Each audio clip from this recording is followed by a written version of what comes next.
uh, speaker, uh, Professor Abida Shah, who will be talking about spinal angiography. Thank you, Dr. Ibet. I will share my screen now.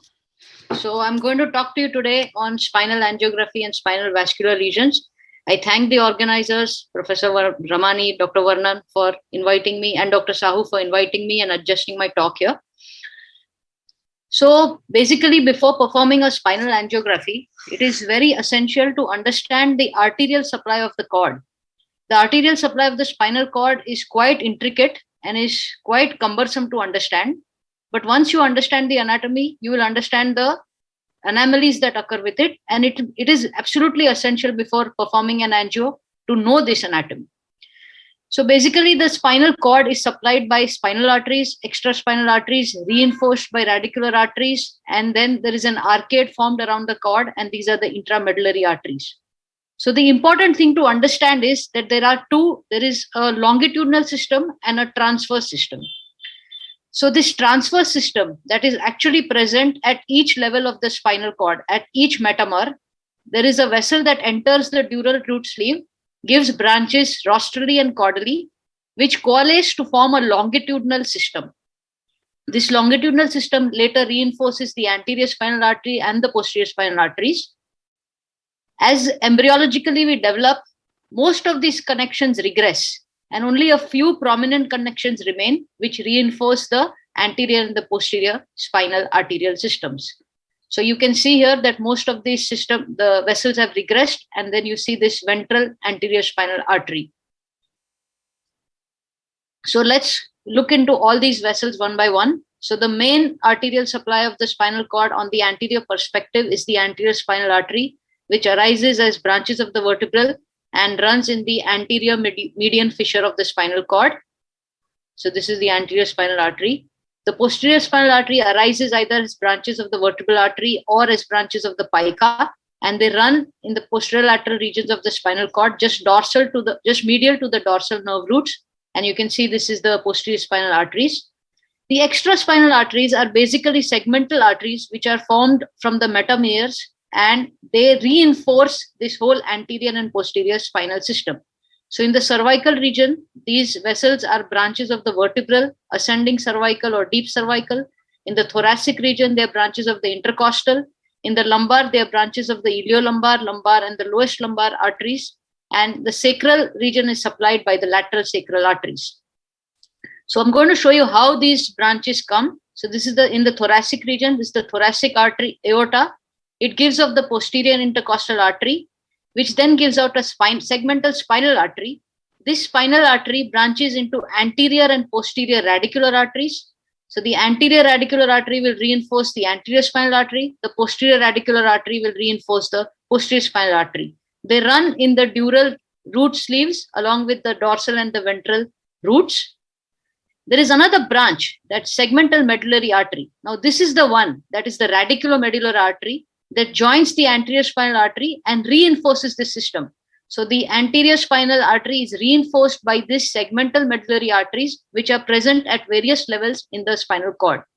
So just to have a quick overview again, so these are the nerve roots with the dural sleeves, the posterior and anterior radicular artery, the segmental medullary artery when it is present at supplying the anterior spinal artery, the posterior spinal artery being reinforced by these posterior radicular arteries.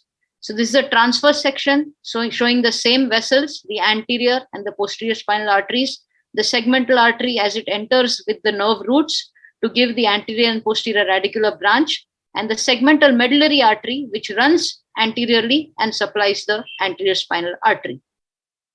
So that was the extrinsic supply of the spinal cord. Then there is an intrinsic system. So this intrinsic system is made up of two systems. One is a pial plexus, which is formed by the anterior and the posterior radicular arteries all around the cord. This is a centripetal system which sends radial and transverse branches into the spinal cord to supply the anterior 2/3 by the anterior artery and posterior 1/3 by the posterior artery. And the other one is the centrifugal system, where a sulcal branch is given from the anterior spinal artery and enters through the ventral midline fissure and goes centrifugally to supply the anterior 2/3 of the cord. The veins are also similarly distributed. So you have anterolateral and posterolateral spinal veins, which coalesce to form an anterior and multiple posterior spinal veins. And all these veins coalesce together and drain into the internal vertebral venous plexus, which then which is a valvulus system, and then joins the other venous plexuses outside the body. So that was a brief overview of the anatomy. Now looking at how to perform a spinal angiography. So this is technically more demanding than performing a cerebral angio. You preferably should give general anesthesia, prepare the bowel well, catheterize the patient. You have to have radio-opaque markers, at least at 3 levels, to identify the levels that you are at. The catheters used are basically a Cobra or a Simmons catheter. We also use a pigtail catheter to perform an aortogram.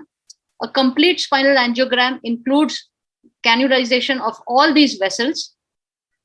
You should remember that there are 3 main radiculomedullary arteries. One is at the cervical level, that is the artery of Lotharis, present at C5, between C5 and C7. Then you have the artery of Adam-Kiewicz on the left side from T9 to T12, it may arise. And you have another artery in the upper thoracic, artery of von Haller, which may or may not be present. So first you perform an aortogram to locate the level. Remember that segmental arteries come off at similar locations along the wall of the aorta. First do vessels on one side, then go to the opposite side. A Cobra catheter, when you're using a Cobra, go from the cranial aspect to the spinal aspect. And when you're using a Simmons, go from caudal to cranial. So these are some essential points you remember. The lower thoracic and lumbar vessels arise at a level just below the level of the pedicle. As you go caudally, the origins of the vessels are more posterior and symmetrical.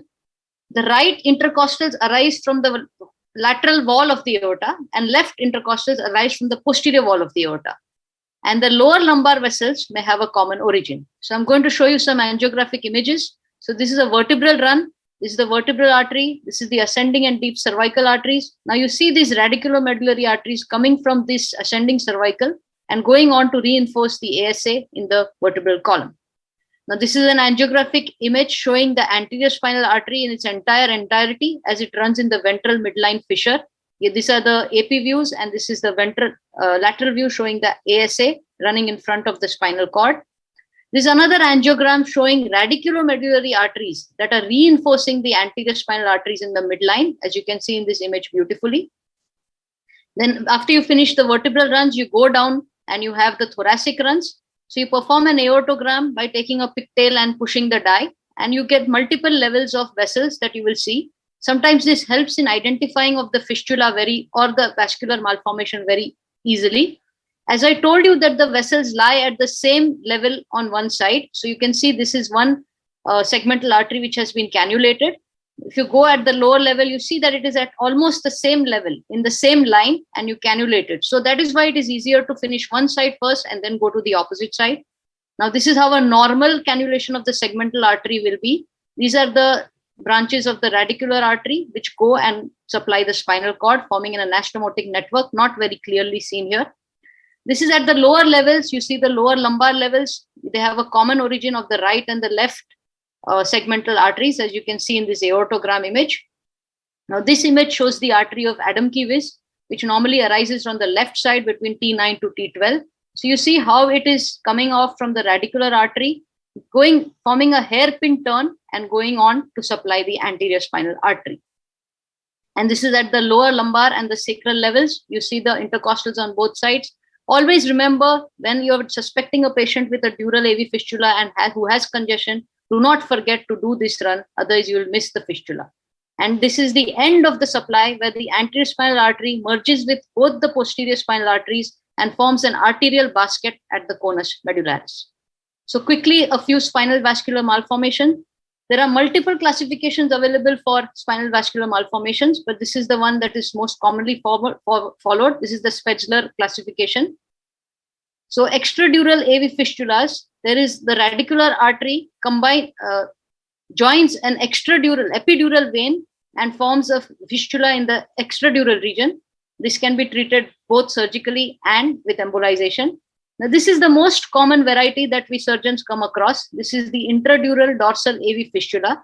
So you see the radicular artery enters into the dural root sleeve and then supplies a vein in this region, a transmedullary spinal vein, which causes dilatation over the surface of the spinal cord. And this is the classic angiographic appearance of a dural AV fistula. This is a 3D reconstructed view, and I'll show you the angiogram.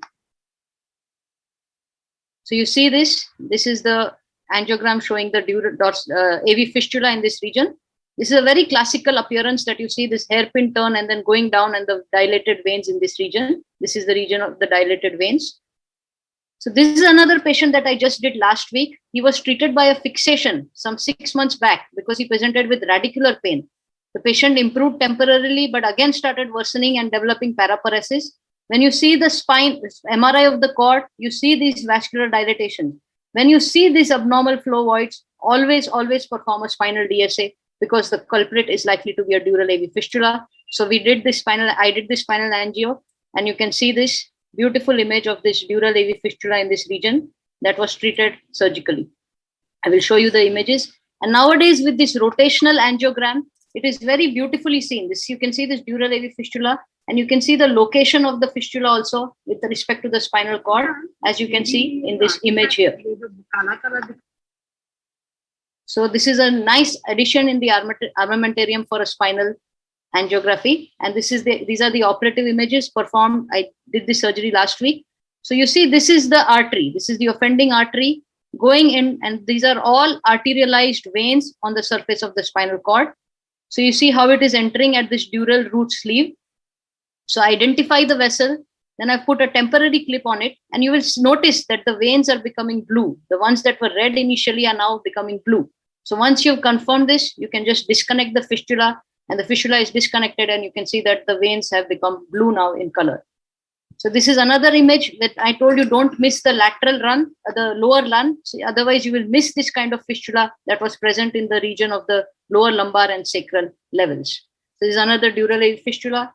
Another uncommon is the ventral AV fistula, where there is a direct communication between the anterior spinal artery and the epidural venous and the intradural venous plexus. This is a metameric AVM, very difficult to treat, very rarely seen also, but if causing compression will have to be done in stages. This is the next entity that we see, intramedullary AVM. They have two types, the compact type and the diffuse type, where there are regions of normal parenchyma between the AVM. And these are a couple of cases that we have treated. You see this bleed and you see the AVM. These are the angiographic images. This is the vertebral run showing the supply to the AVM by a radiculomedullary branch. This is a segmental branch with a radiculomedullary artery supplying the AVM. And this lesion was operated by Professor Goel. And this is another patient with a compact intramedullary AVM. You can see the AVM here. Again, it is supplied. This is a large vein that is going up. You can see the supply of the AVM from multiple feeders, from the ASA and multiple radiculomedullary feeders from the cervical region. As you can again see in this image, these are reinforced vessels that are filling the AVM. And this is the post-operative image showing a complete excision of the AVM. And lastly, this is another rare kind of anomaly, the conus medullaris AVM in the region of the basket, where the anterior and the posterior spinal arteries meet and can form an AVM in this region. So that's it for spinal angiography and spinal vascular malformations. Thank you very much. I'll be happy to answer any questions. Thank you. I think we have time for 1 or 2 questions. Yeah, I want to make a comment, Dr. Vernon here. Okay, I have a question. So for these kinds of AVMs, so usually you treat them by surgery or by endovascular embolization? We have been treating both the AVMs and the dorsal dural fistula mainly by surgery. If you identify the correct level, it's very easy to do surgically. Hello. Yes, sir. Dr. Vernon. First and foremost, congratulations, Abida. Okay. Good presentation. Your slides were wonderful. Pictures were also depicted well, where you showed the 3D picture also. Congratulations for that. You're doing a good job. Okay. And yes, keep it up. Okay. So another thing worries the spine surgeon basically is also hemangiomas. Okay, hemangiomas, vertebral body hemangiomas are also very, very vascular sort of tumors. Sometimes they come with collapse and they come with mass effect, and they can press over the cord. So the DSA is a very important, part of the treatment, because sometimes you can embolize them.